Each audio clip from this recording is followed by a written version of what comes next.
The only possible attitude toward out-of-control desire is a declaration of all-out war.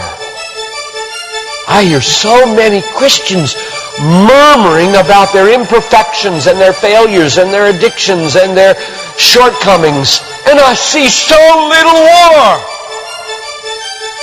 Murmur, murmur, murmur. Why am I this way? Make war!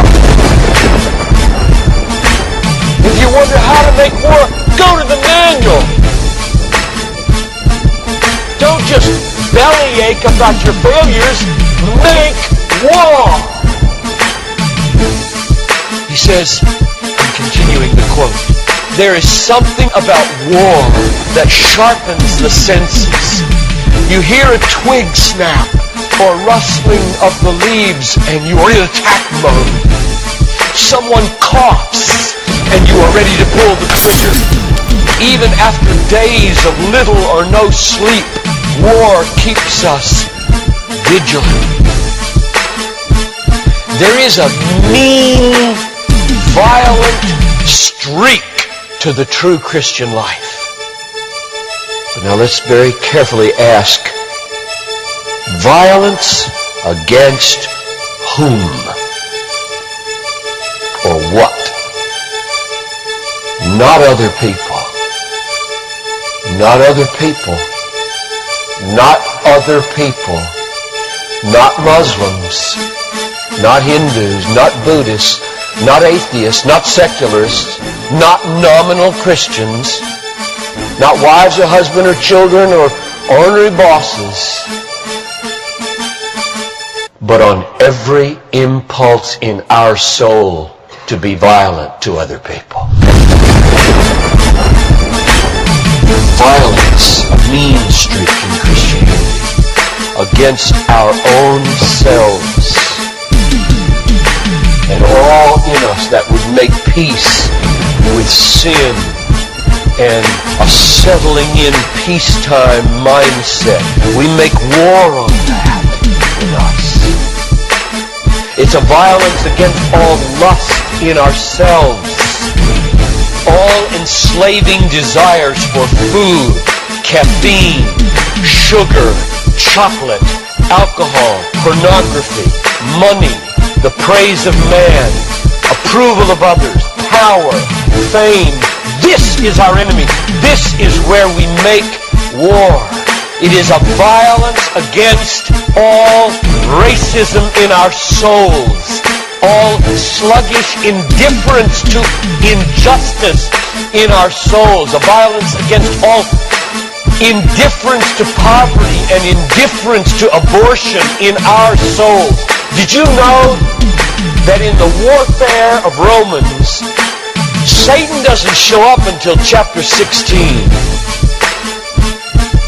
We tend to think of spiritual warfare as this little thing where you find some way to pray or some way to lay hands on or some way to do a Satan thing. Well, that's important. Believe me, that's important. We war not against flesh and blood, but against principalities and powers and world rulers of this present darkness and spiritual hosts of wickedness in the heavenly places. That's important. But you know what? It's not nearly as important as this. Because the only foothold Satan has in your life is your flesh and your sin. Nobody goes to hell because of Satan. The only reason we go to hell is sin. Much more important than fighting Satan is fighting sin. This warfare in verse 13 is vastly more important than figuring Satan out.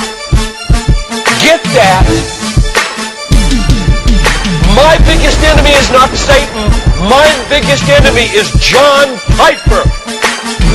And he's the only reason I'll go to hell, not Satan. Satan, you don't have nearly that kind of power.